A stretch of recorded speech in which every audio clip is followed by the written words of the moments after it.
حي على الفلاح.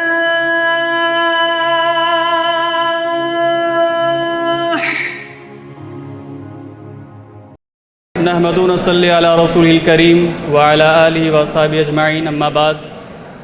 محترم پیارے دوستوں، جیسا کہ آپ کو معلوم ہے کہ آج کی یہ محفل جمعیت الطلباء کی جانب سے منعقد ہو رہی ہے۔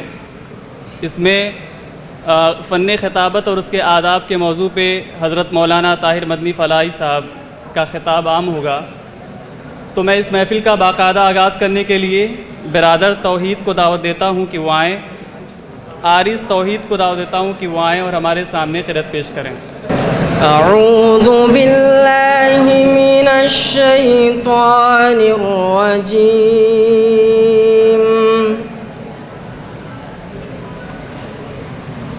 بسم اللہ الرحمن الرحیم۔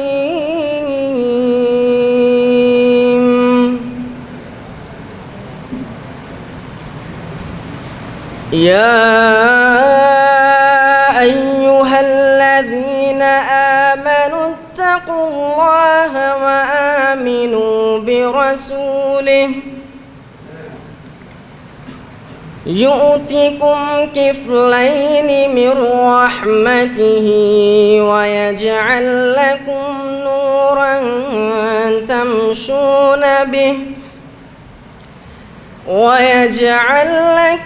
نورا تمشون به ويغفر لكم والله غفور رحيم۔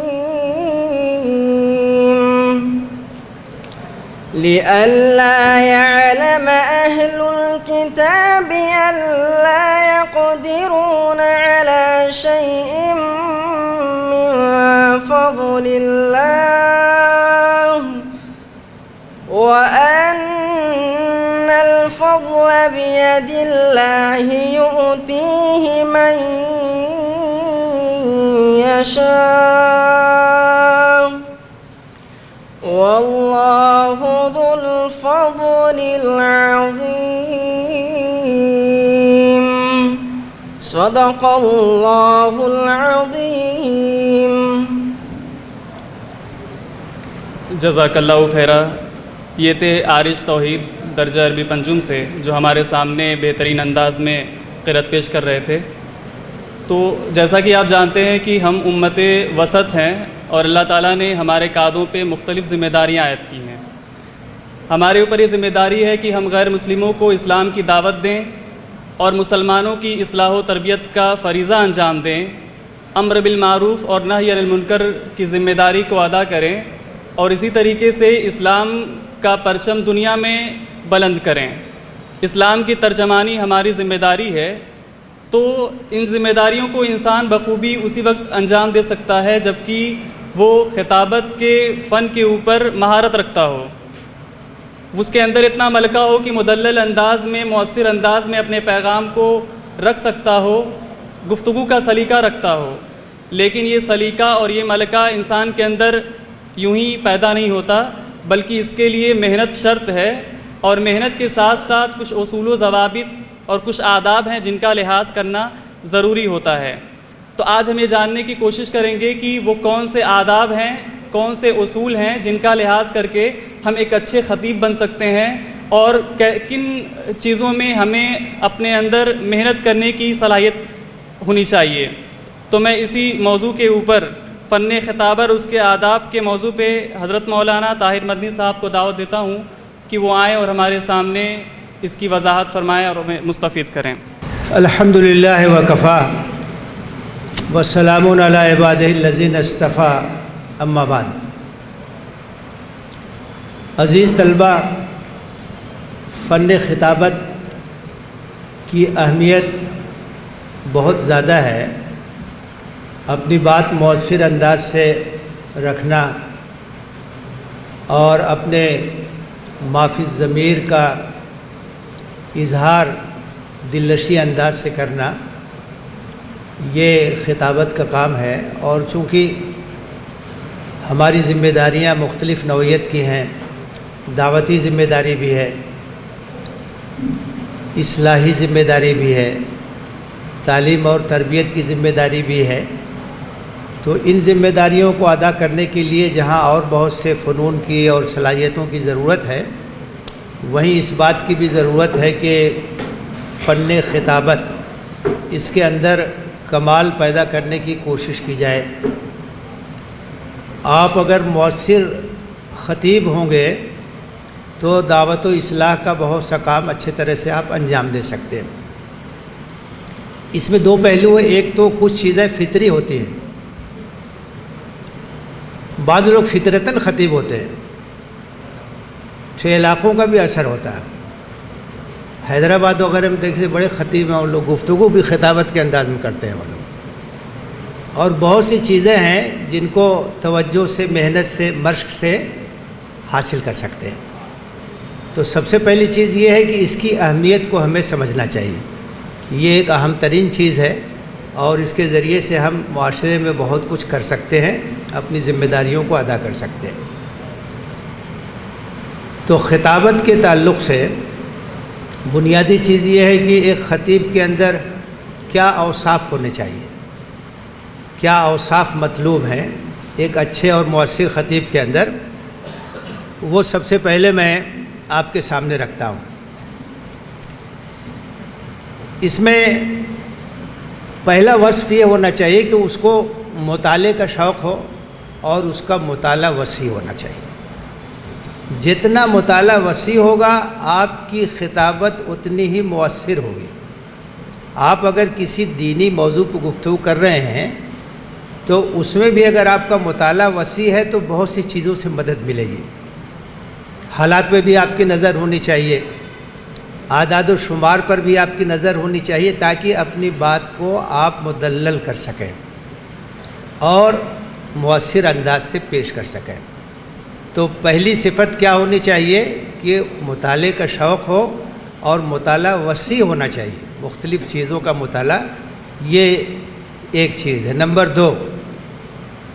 دوسری چیز یہ ہے کہ اس کے اندر اخلاص اور للہیت ہونی چاہیے، نام و نمود کے لیے نہیں، اللہ کے لیے، اللہ کے دین کے لیے، دعوت کے لیے، اصلاح کے لیے وہ اپنی تقریر کر رہا ہے، اپنا پروگرام پیش کر رہا ہے۔ تو یہ چیز بہت ضروری ہے کہ اس کے اندر اخلاص ہو اور للہیت ہو۔ تیسری چیز یہ ہے اعتماد ہونا چاہیے، اپنے اوپر پورا بھروسہ ہو، کانفیڈینس ہو۔ اگر اعتماد نہیں ہوگا تو ٹھیک سے بات آپ نہیں کر پائیں گے۔ پورے اعتماد کے ساتھ اپنی بات کو رکھیے، اور آدمی اگر خود بہت اس کا ذہن واضح نہ ہو موضوع کے سلسلے میں تو وہ لوگوں کو کیسے مطمئن کر سکے گا؟ اور ذہن واضح کب ہوگا؟ جب آپ کا مطالعہ اچھا ہوگا، آپ موضوع پر ہر طرح سے تیار ہوں گے، تو پورے اعتماد کے ساتھ آپ اپنی بات رکھ سکتے ہیں۔ تو یہ ایک خصوصیت ہے جو خطیب کے اندر ہونی چاہیے۔ اس کے علاوہ ایک اور چیز جو بہت اہم ہے خطابت میں، وہ ہے زبان پہ دسترس۔ آپ اردو میں تقریر کر رہے ہیں تو اردو پر دسترس ہونی چاہیے، اردو آپ کی اچھی ہونی چاہیے، الفاظ کا ذخیرہ آپ کا اچھا ہونا چاہیے، اردو کا اسلوب آپ کا اچھا ہونا چاہیے۔ زبان پہ اگر قدرت نہیں ہوگی اور دسترس نہیں ہوگی تو آپ مؤثر خطابت نہیں کر سکتے، مؤثر گفتگو نہیں کر سکتے۔ تو زبان پر قدرت حاصل کرنے کے لیے مختلف ذرائع کو استعمال کرنا چاہیے۔ ادبی کتابیں پڑھیے، اچھی نثر پڑھیے، اچھے شعراء کا کلام پڑھیے، مختلف چیزیں ہیں جن کے ذریعے سے زبان پر آپ کو دسترس حاصل ہوگی، الفاظ کا ذخیرہ آپ کے پاس ہوگا۔ تو زبان پہ دسترس ہونی چاہیے۔ خطیب کے لیے ایک چیز اور بہت ضروری ہے اور اس کی خطابت اس سے مؤثر ہوتی ہے، مشاہدہ کی قوت۔ آپ جو کچھ دیکھتے ہیں گرد و پیش میں، جو حالات ہیں ان پہ نظر ہو، چیزوں پہ غور کریں، اس سے سبق حاصل کریں، نتائج حاصل کریں، اس لیے کہ جب وہ چیزیں آپ لوگوں کے سامنے پیش کریں گے تو وہ عملی چیز ہے، ان کے سامنے کی چیز، اس کا اثر پڑے گا۔ تو آبزرویشن اور مشاہدہ اور اس سے نتائج اخذ کرنا یہ بھی خطیب کے لیے بہت ضروری ہے، یہ بھی ایک اہم صفت ہے۔ اور اس کے ساتھ ساتھ یہ کہ وہ حسن اخلاق کا پیکر ہو، اس کی عملی زندگی اور اس کا کردار یہ اچھا ہونا چاہیے، تب اس کی گفتگو جو ہے مؤثر ہوگی۔ چند بنیادی اصول ہیں ایک اچھی تقریر کے لیے اور ایک اچھے خطیب کے لیے۔ نمبر 1، مناسب موضوع کا انتخاب ہونا چاہیے۔ اب آج کل جیسے عید اضحیٰ قریب ہے، تو آج کل موضوع کیا ہونا چاہیے؟ عید اضحیٰ کا کیا پیغام ہے، قربانی کا کیا پیغام ہے، حضرت ابراہیم علیہ السلام کی زندگی کے کیا اسباق ہیں، حضرت اسماعیل علیہ السلام کا کیا نمونہ ہے، یہ موضوع آج کل ہونا چاہیے۔ اب اس وقت اگر آپ رمضان کے فضائل بیان کریں گے تو یہ مناسب بات نہیں ہے، تو یہ بہت ضروری ہے کہ مناسب موضوع کا آپ انتخاب کریں۔ تو بنیادی اصول میں سے ایک کیا ہے؟ مناسب موضوع کا انتخاب۔ دوسری چیز یہ کہ اچھی تیاری، چاہے آپ کئی سال سے خطبہ دے رہے ہو، بغیر تیاری کے خطبہ مت دیجیے، بغیر تیاری کی تقریر مت کیجیے، تیاری کرنا بہت ضروری ہے۔ جو چیزیں پڑھ چکے ہیں ایک بار اور دیکھ لیں اور اچھے طریقے سے تیاری کر لیں، نوٹس بنا لیں، پوائنٹس لکھ لیں، تو اس کا فائدہ یہ ہوگا کہ کوئی پہلو چھوٹے گا نہیں، اور موضوع سے متعلق جتنی ضروری چیزیں ہیں سب کا احاطہ ہو جائے گا، سب چیزیں کور ہو جائیں گی۔ اور اگر اچھی تیاری نہیں ہوگی، نوٹس آپ نہیں بنائیں گے، تو کچھ چیزیں چھوٹ جائیں گی، کچھ چیزیں کور ہوں گی۔ تو یہ تیاری بہت ضروری ہے، اور اسی کے ساتھ ساتھ ترتیب اچھی ہونی چاہیے۔ جیسے شروع میں تمہید ہوتی ہے، اس کے بعد موضوع کی طرف آئیں گے، اس کے بعد پھر کچھ مثالیں دیں گے، پھر خاتمے کی طرف جائیں گے، تو ایک اچھی ترتیب ہونی چاہیے تاکہ جو باتیں آپ لوگوں کو ذہن میں ڈالنا چاہتے ہیں وہ ایک ترتیب کے ساتھ وہ ذہن کے اندر آ جائیں۔ اس کے بعد یہ ہے کہ کچھ ایسی اسکل ہے جو خطیب کے اندر ہونی چاہیے تاکہ اس کی جو گفتگو ہے وہ مؤثر ہو اور سامعین جو ہے اس سے مستفید اور متاثر ہو۔ تو اس میں سے ایک چیز یہ ہے کہ آواز میں اتار چڑھاؤ ہونا چاہیے، یکسانیت نہیں ہونی چاہیے۔ آپ سبق نہیں سنا رہے ہیں، گردان نہیں سنا رہے ہیں، آپ ایک موضوع پر تقریر کر رہے ہیں اور لوگوں کی ذہن سازی کرنا چاہتے ہیں، تو ان کو متوجہ کرنے کے لیے آواز میں اتار چڑھاؤ ہونا چاہیے۔ کبھی آواز دھیری ہوگی، کبھی درمیانی ہوگی، کبھی تیز بھی ہو سکتی ہے، تو اتار چڑھاؤ آواز میں ہونا چاہیے، یکسانیت نہیں ہونی چاہیے۔ ایک گر اور ایک اسکل اس میں یہ ہے۔ دوسری چیز اس میں یہ ہے کہ آپ کی باڈی لینگویج کا بھی اثر پڑتا ہے۔ یہ نہیں کہ ہاتھ باندھ کے کھڑے ہو گئے اور تقریر سنا رہے ہیں تو اس کا کوئی اثر نہیں ہوگا۔ جہاں ضرورت ہو اپنے ہاتھ کو ہلائیں گے، آپ کچھ اشارے سے بھی بات کریں گے، تو ایکشن کا بھی اثر ہوتا ہے۔ آپ دیکھیے وہ ایکشن ترانہ کتنا مؤثر ہوتا ہے، بھیڑ لگ جاتی ہے، سب لوگ آ جاتے ہیں دیکھنے کے لیے، اسی ایکشن کے ساتھ ہم۔ تو خطیب کی باڈی لینگویج کا بھی اثر پڑتا ہے، اور ضرورت اچھا وہ بھی بہت زیادہ نہیں ہونا چاہیے، ایک حد کے اندر ہی ہونا چاہیے، بہت زیادہ ہو جائے تو وہ بھی مؤثر نہیں ہے۔ دو چیز ہو گئی۔ تیسری چیز یہ ہے کہ آئی کنٹیکٹ ہونا چاہیے، مخاطب کو آپ دیکھیں، مشاہدہ کریں، ایسا نہیں کہ آپ کی نظر کہیں اور ہے اور سامعین سے آپ کا رابطہ نہیں ہو پا رہا، کنٹیکٹ نہیں ہو پا رہا ہے۔ آپ جن کو سمجھا رہے ہیں، جن سے مخاطب ہیں، ان کی آنکھوں میں آنکھیں ڈال کے بات کیجیے۔ تو یہ بھی بہت ضروری چیز ہے، اس کا خیال رکھنا چاہیے۔ اور رفتار مناسب ہونی چاہیے، نہ بہت سست رفتار ہو نہ بہت تیز رفتار ہو۔ بہت تیز رفتار اگر ہوگی تو جو سامعین ہیں وہ آپ کو فالو نہیں کر پائیں گے، وہ ابھی بلریا گنج میں آپ جگہ پہنچ جائیں گے۔ بہت تیز رفتار نہ ہو اور بہت دھیمی رفتار نہ ہو. وابتغ بین ذالک سبیلا، رفتار درمیانی ہونی چاہیے. اب بیچ بیچ میں تھوڑا تھوڑا وقفہ بھی ہونا چاہیے، ہلکا سا وقفہ بھی بیچ بیچ میں حسب ضرورت ہونا چاہیے. تو ان چیزوں کا لحاظ کرنا بھی ضروری ہے. اب چند باتیں میں آداب خطابت سے متعلق آپ کے سامنے رکھوں گا. خطابت کے کچھ آداب ہیں، آپ ان آداب کو ملحوظ رکھیں گے تو آپ کی خطابت انشاءاللہ مؤثر ہوگی اور آپ جو میسج دینا چاہتے ہیں وہ میسج لوگوں تک پہنچے گا. نمبر 1، پہلے بھی بات آئی ہے، نیت کی درستگی ہونی چاہیے کہ ہم اللہ کے لیے اخلاص کے ساتھ کوئی بات رکھنا چاہتے ہیں لوگوں کے سامنے. تو آداب میں نمبر 1 جو ہے وہ نیت کی درستگی ہے. نمبر 2، نرم لہجہ ہونا چاہیے. ہم کوئی داروغہ تو ہے نہیں، داروغہ کا لہجہ الگ ہوتا ہے. ہم تو ایک داعی ہیں، ہم تو ایک مربی ہیں، ہم تو ایک مذکر ہیں. انما انت مذکر لست علیہم بمسیطر. تو ہمارا لہجہ جو ہے وہ نرم ہونا چاہیے. آپ دیکھیے کہ حضرت موسیٰ علیہ السلام کو جب بھیجا جا رہا ہے اور فرعون سے بات کرنی ہے تو وہاں بھی کیا کہا جا رہا ہے؟ وہاں بھی جو ہدایت کی جا رہی ہے کہ نرم لہجے میں بات کی. فَقُولَا لَهُ قَوْلًا لَيِّنًا لَعَلَّهُ يَتَذَكَّرُ أَوْ يَخْشَىٰ. تو لہجہ نرم ہونا چاہیے. نمبر 3، غیر ضروری طوالات سے اجتناب کرنا چاہیے. بعض لوگ جو اتنی لمبی بات کر دیتے ہیں کہ لوگ اکتا جاتے ہیں. اختصار ہو، وقت مناسب لیجئے، خام خواہ کسی بات کو طول مت دیجئے.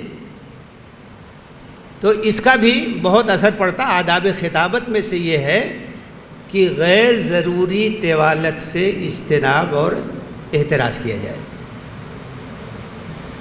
نمبر 4، اور بہت اہم چیز ہے کہ وقت کی پابندی کیجیے. 10 منٹ کا وقت ہے تو 10 منٹ میں بات ختم ہو جانی چاہیے. ایسا نہ ہو کہ گھنٹی بج جائے تو آپ کہیں میں تو ابھی تمہید ہی میں تھا. جتنا وقت دیا جائے اس وقت کے اندر اپنی بات رکھنے کا ملکہ ہونا چاہیے. ایک اچھا خطیب وہ ہے کہ اگر 10 منٹ کا وقت ہے تو 10 منٹ میں بات جو ہے وہ پوری کر لے گا، اور اسی بات کے لیے اگر 30 منٹ کا وقت ہو تو 30 منٹ میں بھی اچھے انداز سے رکھ دے گا. تو وقت کی پابندی بڑی اہم چیز ہے. بہت سے لوگ اس کا لحاظ نہیں کرتے تو اس کی وجہ سے ان کی بات غیر مؤثر ہو جاتی ہے. تقریر کر رہے ہیں، ادھر گھنٹی بج رہی ہے تو کیسا عجیب سا لگتا ہے. تو اس کا خیال کیجئے کہ وقت جو ہے اس کی ہم کو پابندی کرنی. ایک اور چیز ہے، کبھی ہم تقریر کرتے ہیں، ایسے موضوعات پہ بھی تقریر کرتے ہیں جن میں رائیوں کا اختلاف ہوتا ہے.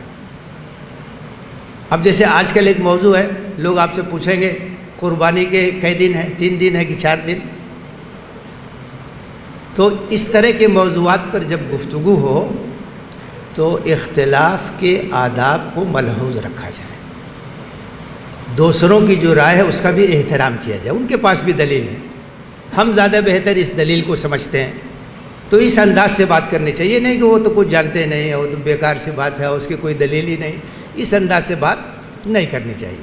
اختلاف کے بھی آداب ہوتے ہیں، اس کا بھی طریقہ ہوتا ہے. تو اس کا لحاظ کرنا چاہیے، آداب اختلاف کا.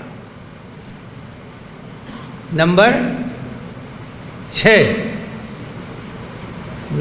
یہ ہے کہ مستند حوالوں سے بات کیجیے. غیر مستند بات آپ کی زبان سے نہیں نکلنی چاہیے. کوئی حدیث پیش کر رہے ہیں تو پہلے تحقیق کر لیجیے، دیکھ لیجیے حدیث کہاں کی ہے، اس کی تخریج دیکھیے، اس کی حیثیت دیکھیے، حوالے کے ساتھ بات کیجیے. جب آپ یہ کہیں گے کہ یہ حدیث ہے بخاری کے فلاں باب میں ہے، یہ حدیث ہے مسلم کے فلاں باب میں، تو اس کا اثر الگ پڑے گا. روایتوں میں آتا ہے، کہاں سے آتا ہے، کہاں جاتا ہے، اسے تھوڑا بات کی جاتی ہے. کہاں کی حدیث ہے، کیا اس کا پایا ہے، نہیں، اس طرح سے بات کرنی چاہیے. تو حوالے کے ساتھ بات کیجئے، مستند بات کیجئے، اور اس کے بعد سامعین کا بھی احترام کیجئے۔ ایسا نہ ہو کہ آپ ان کا استہزاء کر رہے ہوں، ان کا مذاق اڑا رہے ہوں، آپ کے لہجے سے ایسا ظاہر نہ ہو کہ وہ کچھ جانتے ہی نہیں، سب کچھ آپ ہی جانتے ہیں۔ مرعوب بھی نہیں ہونا چاہیے ان سے، لیکن احترام کے ساتھ ہمیں بات رکھنی چاہیے۔ اور آداب خطابت میں سے یہ بھی بہت اہم ہے کہ خطیب کے قول اور عمل میں مطابقت ہونی چاہیے۔ لما تقولون ما لا تفعلون، یہ بات نہیں ہونی چاہیے، ورنہ آپ کی بات کا کوئی اثر نہیں ہوگا۔ آپ نماز کی پابندی پہ تقریر کر رہے ہیں، اور آپ کا حال یہ ہے کہ نماز میں آپ غائب رہتے ہیں، وقت پر نہیں پہنچتے، جماعت کا اہتمام نہیں کرتے ہیں، تو یہ چیز آپ کی بات، آپ کی گفتگو کو بے اثر بنا دے گی، اس کا اثر نہیں پڑے گا۔ اچھا، کچھ عام غلطیاں جن سے بچنا چاہیے۔ عام طور سے وہ غلطیاں ہوتی ہیں جس کی وجہ سے جو تقریر ہے وہ غیر مؤثر ہو جاتی ہے، اس کا فائدہ نہیں ہوتا جتنا ہونا چاہیے۔ اس میں سے ایک غلطی تو یہ ہے کہ بغیر تیاری کے آپ کھڑے ہو گئے۔ بغیر تیاری کے کبھی تقریر نہیں کرنی چاہیے، اور کبھی اس طرح کے موقع آئے تو معذرت کر دینا چاہیے کہ ہمیں موقع دیجیے، ہم تیاری کر کے تقریر کریں گے۔ دوسری چیز یہ ہے، کبھی کبھی اشعار کی ضرورت پڑتی ہے، اور خطابت میں، تقریر میں شعر سے اثر پڑتا ہے۔ جیسے آپ زندگی کے مقصد پہ روشنی ڈال رہے ہیں، بتا رہے ہیں کہ امت مسلمہ کا مقصد وجود کیا ہے، آیتیں پڑھ رہے ہیں، احادیث پڑھ رہے ہیں، آپ نے پڑھ دیا میری زندگی کا مقصد تیرے دین کی سرفرازی، میں اسی لیے مسلمان، میں اسی لیے نمازی، تو اس سے اثر پڑے گا۔ لیکن کثرت اشعار سے بچیے۔ بہت زیادہ اشعار بعض لوگ پڑھنے لگتے ہیں، تو اس سے بچنا ہے۔ ضرورت کے مطابق جہاں ضرورت ہے شعر کا استعمال کیجئے، ٹھیک ہے، لیکن بہت زیادہ اس میں کثرت نہیں ہونی چاہیے۔ ایک اور غلطی ہے جس سے بچنا چاہیے، بہت زیادہ چیخنے چلانے کی ضرورت نہیں ہے۔ بعض خطیب بہت چلاتے ہیں، بہت شور مچاتے ہیں، آپ کے دلیل میں وزن ہونا چاہیے۔ دلیل اگر کمزور ہے، کتنا بھی چلائیں گے کسی کے اوپر کوئی اثر ہونے والا نہیں۔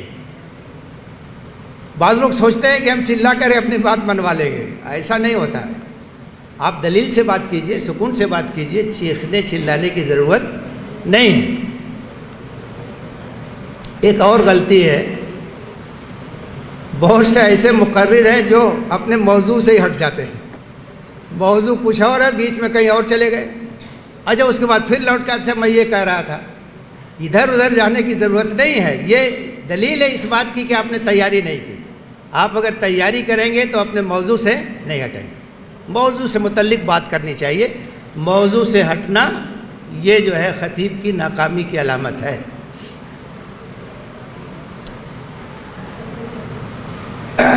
غیر مستند بات کبھی مت کہیے۔ ایک اور چیز ہے جو بہت اہم ہے، آپ نے بلاغت کی تعریف میں پڑھا ہوگا، کلام بلیغ کیا ہے؟ کلام بلیغ وہ ہے جو موضوع اور سامعین کے لحاظ سے مطابق ہو۔ اگر وہ سامعین کے معیار کے لحاظ سے نہیں ہے تو غیر بلیغ کلام ہے۔ تو ایک غلطی یہ بھی ہوتی ہے کہ لوگ سامعین کا خیال نہیں کرتے ہیں۔ سامعین کا خیال کر کے ان کے معیار کے مطابق بات کرنی چاہیے۔ طلباء سے خطاب ہے تو اس وقت کیا معیار ہوگا؟ اگر کہیں اساتذہ سے اور معلمین سے خطاب ہے تو کیسے بات کریں گے؟ عوام سے اگر گفتگو کرنی ہے تو کیسے بات کریں گے؟ تو ان کے معیار کا ہمیں لحاظ کرنا ہے، کیونکہ ہمارا مقصد یہ ہے کہ ہماری بات پہنچ جائے، دل اور دماغ پر اس کا اثر ہو۔ تو اگر ان کے معیار کے مطابق بات نہیں ہوگی تو کیا ہوگا؟ وہ سر کے اوپر سے گزر جائے گی بات۔ تو یہ غلطی بھی نہیں کرنی چاہیے۔ اچھا، کبھی کبھی بڑی مشکل پیش آتی ہے۔ کیا مشکل ہوتی ہے؟ وہ ایسا ملا جلا مجمع کس کا لحاظ کریں؟ اب وہاں چھوٹے بچے بھی ہیں، کچھ بڑے بچے بھی ہیں، اساتذہ بھی ہیں، سرپرست بھی ہیں، مختلف طرح کے لوگ ہیں، تو اس وقت بڑی دقت پیش آتی ہے. تو اس وقت بہت ہی سوچ سمجھ کے بات رکھنی چاہیے جو سب کے لیے مناسب ہو. الگ الگ مجمع ہو تو اس میں ذرا آسانی ہوتی ہے. اچھے نمونوں کو سنیے، پڑھیے، نبی صلی اللہ علیہ وسلم کے خطبات پڑھیے، خلفائے راشدین کے خطبات پڑھیے، صحابہ کے خطبات پڑھیے، بڑے بڑے جو ہمارے علماء گزرے ہیں، مقررین گزرے ہیں، ان کی تقریریں پڑھیے. آج کل تو آسانی ہو گئی ہے کہ آپ کیسٹ سن سکتے ہیں، سنیے. اچھے اچھے خطیب ہیں تو ان کی تقریریں جب آپ سنیں گے تو اس سے آپ کو فائدہ ہوگا، اس سے آپ استفادہ کریں گے. آپ کو اندازہ ہوگا کہ ایک مؤثر تقریر کس طرح سے کی جاتی ہے. چند عملی مشورے ہیں، ان کو آپ سامنے رکھیے. آپ میں سے ہر شخص بہترین خطیب ہو سکتا ہے، ایک تو پورا اعتماد رکھیے. بہترین مقرر اور بہترین خطیب ہو سکتا ہے، تھوڑی سی توجہ کی ضرورت ہے. تو ایک مشورہ تو یہ ہے کہ روزانہ مطالعہ کیجیے. آپ کا مطالعہ جتنا وسیع ہوگا، کون سی چیز کب کام آ جائے گی آپ نہیں جانتے.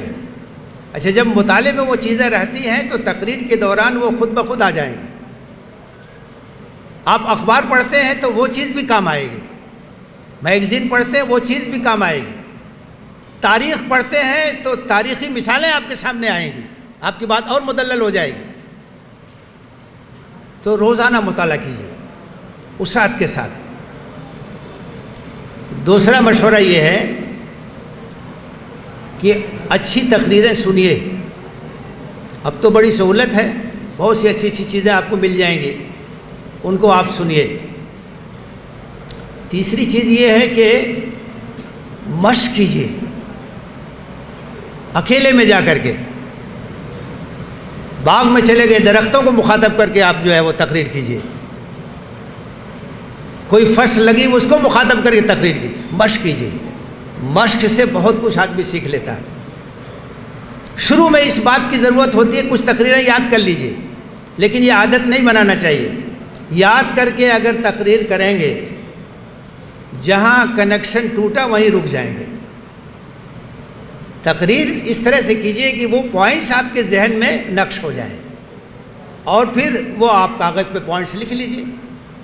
لیکن اس کا بھی فائدہ ہوتا ہے کہ شروع میں کچھ اچھی تقریریں یاد کی جائیں. آپ جمہرۃ و خطب العرب پڑھتے ہیں، اس میں اچھی اچھی تقریریں ہیں، اس میں سے کچھ تقریریں یاد کیجیے. حضرت ابوبکر صدیق رضی اللہ تعالیٰ عنہ نے پہلا خطبہ دیا، مختصر اور شاندار خطبہ، اور پوری ان کی پالیسی اس میں آ گئی. تو اس طرح کے جو شاہکاریں ہیں ان کو یاد کر لینا چاہیے. تو مشق کا بڑا فائدہ ہوتا ہے. الفاظ کا ذخیرہ بڑھائیے. جتنا ذخیرہ ہوگا اتنا مؤثر آپ کا رول ہو سکتا ہے، اور الفاظ کا ذخیرہ مطالعے سے بڑھے گا. تو الفاظ کا ذخیرہ بڑھانے کی برابر آپ کوشش کیجیے. اور جیسا کہ میں نے بتایا کہ نوٹس لیجیے. کوئی تقریر کرنا ہو تو اس کی ترتیب بنا کے پوائنٹس جو ہے وہ لکھ لیجیے، تو آپ کی گفتگو جامع ہوگی اور کوئی چیز اس میں مس نہیں ہوگی. اور ایک چیز کیجیے، اپنی تقریر کی ریکارڈنگ سنیے کہ کیا غلطی مجھ سے ہوئی. اپنا جائزہ، اپنا احتساب جب آپ سنیں گے اطمینان سے تو آپ کو سمجھ میں آئے گا کہ کہاں آپ سے تھوڑا چوک ہوئی ہے اور کس طرح سے بات کو رکھنا چاہیے تھا، کیا غلطی ہوئی ہے. تو آئندہ آپ اس کو سدھار لیں گے، اس کی اصلاح کر لیں گے. تو اپنا جائزہ بھی لیجئے اور بے لاگ جائزہ لیجئے. یہ چیز بھی آپ کے لیے بہت مفید ہے. اور اس کے ساتھ ساتھ کہ جب بھی کوئی تقریر کرنی ہو، کوئی کام آپ کے ذمہ، جمعہ کا خطبہ دینا ہے، کوئی خطاب ہے، کوئی بھی پروگرام ہے آپ کے ذمہ ہے، پوری تیاری کیجئے اور اس کے ساتھ ساتھ اللہ سے دعا بھی کیجئے. رب زدنی علما، رب اشرح لی صدری ویسر لی امری واحلل عقدۃ من لسانی